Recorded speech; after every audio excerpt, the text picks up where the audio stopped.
विद्यार्थी मित्र हो, प्रकरण 5वे बाजाराचे प्रकार.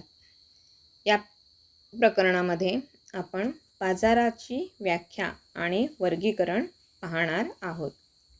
सामान्यतः आपण नेहमी बाजार म्हणजे विशिष्ट ठिकाण किंवा स्थळ अशा पद्धतीने विचार करतो. जिथे वस्तूंची खरेदी विक्री केली जाते त्या ठिकाणाला आपण बाजार असं म्हणतो.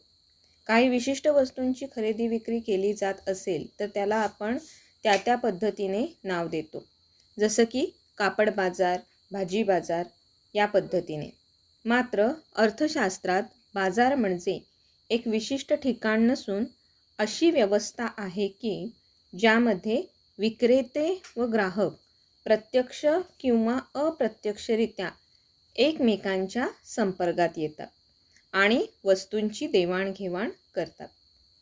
याचा सरळ अर्थ असा आहे की बाजार तयार होण्यासाठी विक्रेते आणि ग्राहक असणं आवश्यक आहे. दुसरी गोष्ट, ग्राहक आणि विक्रेते हे प्रत्यक्ष किंवा अप्रत्यक्षरित्या एकमेकांच्या संपर्कात येणे आवश्यक आहे.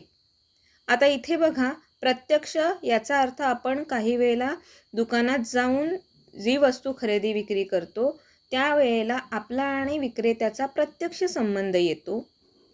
मात्र काही वेळेला आपण सध्याच्या काळात ऑनलाईन अशा पद्धतीने विक्रेत्याशी संपर्क साधून एखादी वस्तू खरेदी करतो.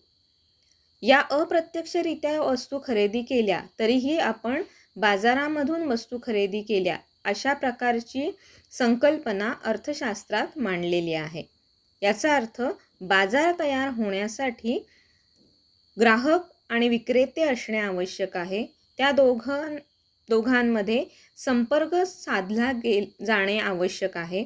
याबरोबरच वस्तू आणि सेवांची देवाणघेवाण याचा अर्थ खरेदी विक्री होणे अपेक्षित आहे.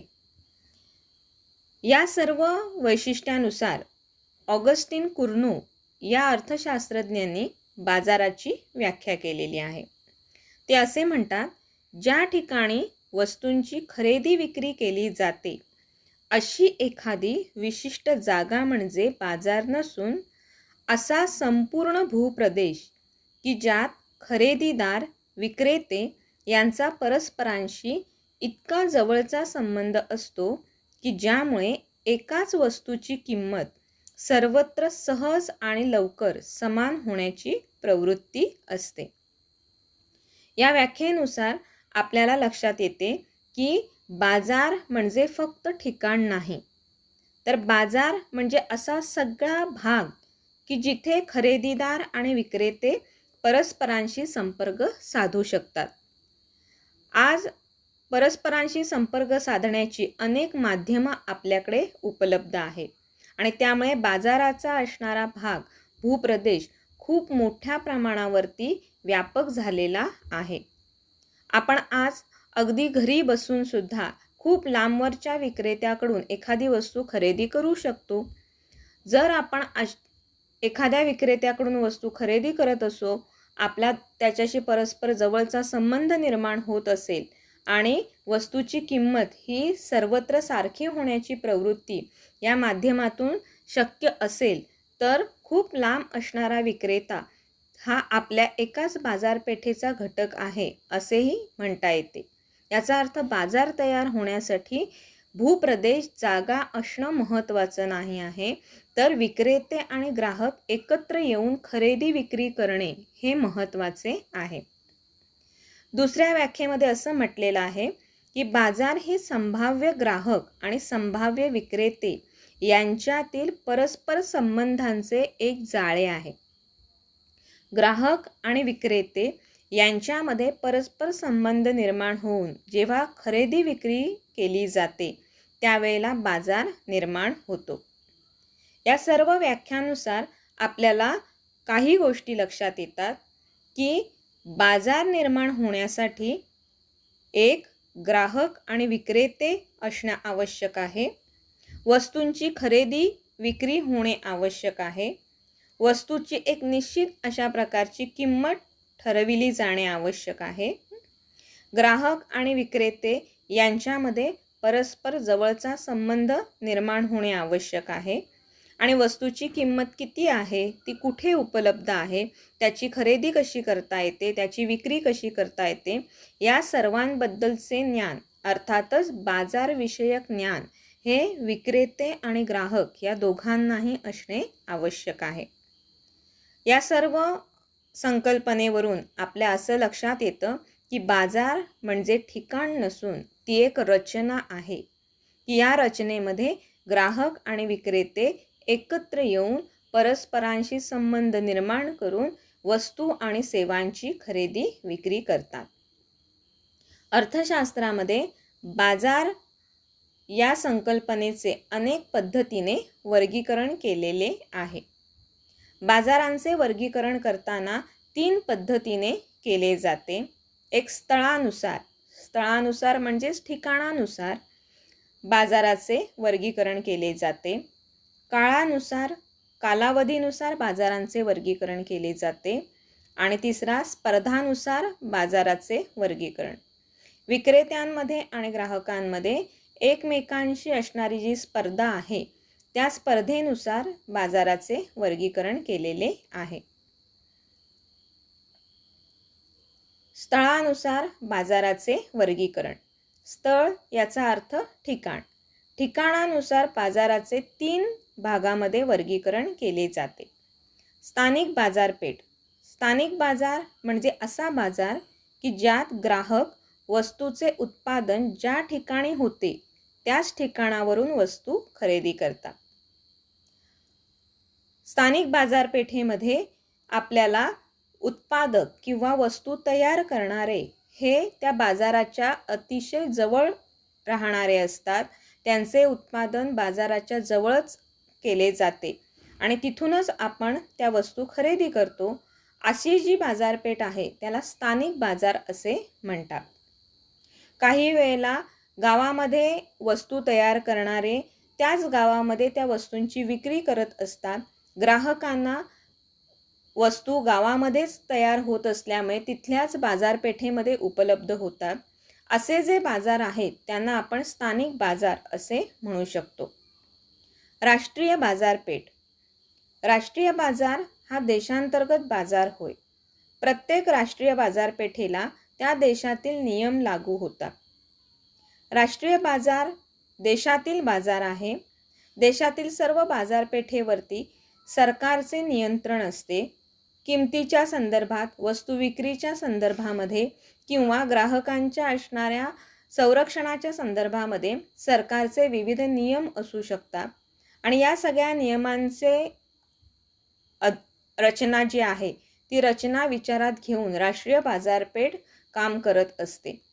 तर राष्ट्रीय बाजार हा देशांतर्गत बाजार आहे आणि त्या बाजारपेठेला देशातील नियम लागू होतात. आंतरराष्ट्रीय बाजारपेठ. आंतरराष्ट्रीय बाजारपेठ ही जागतिक बाजारपेठ आहे. जागतिकीकरणामुळे आज देशातल्या सर्व सीमा ओलांडून आपण वस्तू आणि सेवांची खरेदी विक्री देशाच्या बाहेरून सुद्धा करत असतो. जागतिकीकरणामुळे संपूर्ण जग ही बाजारपेठ बनलेली आहे. कोणत्याही देशातील खरेदीदार कोणत्याही देशातील विक्रेत्याकडून वस्तू विकत घेऊ शकतो. त्याच पद्धतीने कोणत्याही देशातील विक्रेता हे दुसऱ्या देशातील खरेदीदाराला, ग्राहकाला आपली वस्तू विकू शकतो. त्यामुळे जगातील सर्वच ग्राहकांना जग ही बाजारपेठ बनलेली आहे. अशी जी बाजारपेठ आहे त्याला आंतरराष्ट्रीय बाजारपेठ असे म्हटले जाते. तर स्थळानुसार बाजारपेठेचे स्थानिक बाजारपेठ, राष्ट्रीय बाजारपेठ आणि आंतरराष्ट्रीय बाजारपेठ असे 3 प्रकार केले जातात. काळानुसार बाजारपेठेचे 4 प्रकार केले जातात. त्यातला पहिला प्रकार अत्यल्प काळ. अत्यल्प काळ हा अतिशय कमी कालावधी आहे जो एका दिवसाचा किंवा आठवड्याचा असू शकतो. अर्थातच काही दिवसामध्ये किंवा आठवड्यामध्ये आपल्याला बाजारातील पुरवठा वाढविता येणे शक्य नसते. नवीन उत्पादन करणे शक्य नसते किंवा बाजारामध्ये असणारा विक्रेत्यांच्याकडचा साठा वाढवणे शक्य नसते आणि म्हणून अत्यल्प काळामध्ये पुरवठा फार वाढवता येत नाही. काही दिवसांचा आणि काही आठवड्याच्या कालावधीच्या बाजाराला अत्यल्पकालीन बाजार असं म्हटलं जातं. अल्पकालीन बाजार. अल्पकाळ हा एका वर्षापेक्षा कमी कालावधीचा काळ आहे. या काळात वस्तू आणि सेवांचे काही प्रमाणावरती उत्पादन करणे शक्य असते आणि पुरवठा वाढवणे शक्य असते. श्रमिक बदलून कच्च्या मालामध्ये थोडाफार बदल करून काही प्रमाणात पुरवठा वाढवणे शक्य असते आणि त्यामुळे अल्पकाळामध्ये वस्तूंचा पुरवठा वाढवून आपल्याला बाजारपेठेत काही बदल करता येतात. दीर्घकाळ. दीर्घकाळ हा असा कालावधी आहे की ज्यामध्ये उत्पादनाचे घटक, उत्पादन खर्च बदलणे शक्य असते. उत्पादनाचे घटक भूमी, श्रम, भांडवल आणि संयोजक. कच्च्या मालामध्ये बदल करून, यंत्रसामग्रीमध्ये बदल करून, श्रमिकांमध्ये बदल करून आपल्याला उत्पादन खर्च बदलता येतो. नवीन तंत्रज्ञान वापरले तर उत्पादन खर्चामध्ये बदल होतात. नवीन पुरवठा जो आहे तो वाढवता येतो किंवा कमी करता येतो. असा जो काळ आहे त्याला दीर्घकाळ असं म्हटले जातं. शक्यतो हा कालावधी साधारणपणे 5 वर्षापर्यंतचा असू शकतो. दीर्घकाळामध्ये बऱ्याच वस्तूंचा पुरवठा आपल्याला बदलता येणे शक्य असते. अतिदीर्घकाळ. अतिदीर्घकाळ म्हणजे असा काळ की ज्यामध्ये सर्वच प्रकारची उत्पादने बदलणे शक्य असते. अतिदीर्घ काळामध्ये आपण तंत्रज्ञानामध्ये आमूलाग्र बदल करू शकतो. कच्च्या मालाच्या स्वरूपामध्ये बदल होऊ शकतात. श्रमिकांची असणारी रचना, त्यांच्याकडचे असणारे कौशल्य यामध्ये बदल करता येतात. याचबरोबर भांडवलामधली असणारी रचना बदलता येते. त्यामुळे पुरवठ्यामध्ये आमूलाग्र बदल करणे अतिदीर्घ काळामध्ये शक्य असते. साधारणतः हा कालावधी 5 वर्षापेक्षाही अधिक असतो. बाजाराचे वर्गीकरण आपण 2 पद्धतीने बघितले. एक स्थळानुसार, ठिकाणानुसार, स्थानिक, राष्ट्रीय आणि आंतरराष्ट्रीय. काळानुसार अत्यल्पकालीन, अल्पकालीन, दीर्घकालीन आणि अतिदीर्घकालीन बाजार. तिसरा जो प्रकार आहे स्पर्धानुसार होणारे बाजाराचे प्रकार. यामध्ये 2 भाग केले जातात. एक म्हणजे पूर्ण स्पर्धा बाजार रचना. स्पर्धेनुसार होणारे बाजारांचे प्रकार. यामध्ये ग्राहक आणि विक्रेते यांच्यातील स्पर्धेनुसार हे प्रकार केले जातात.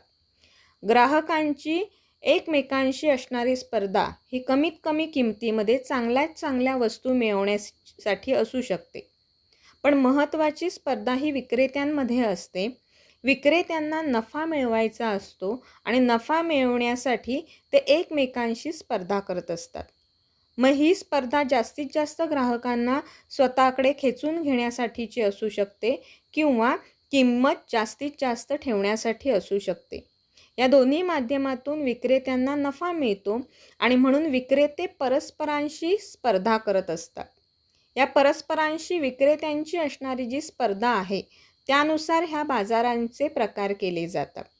यामध्ये पूर्ण स्पर्धा बाजारामध्ये 2 विक्रेत्यांमध्ये पूर्ण स्पर्धा, परिपूर्ण स्पर्धा अस्तित्वात असते, म्हणून त्याला पूर्ण स्पर्धायुक्त बाजार रचना असे म्हटले जाते.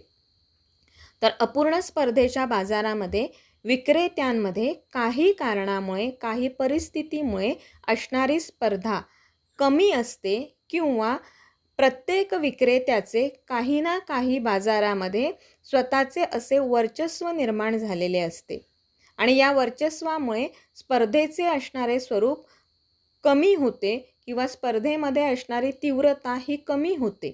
म्हणून या बाजारांना अपूर्ण स्पर्धेचे बाजार असे म्हणतात. अपूर्ण स्पर्धा बाजारामध्ये मक्तेदारी, अल्पाधिकार, मक्तेदारीयुक्त स्पर्धा, अल्पजनाधिकार, द्वयाधिकार असे प्रकार केले जातात.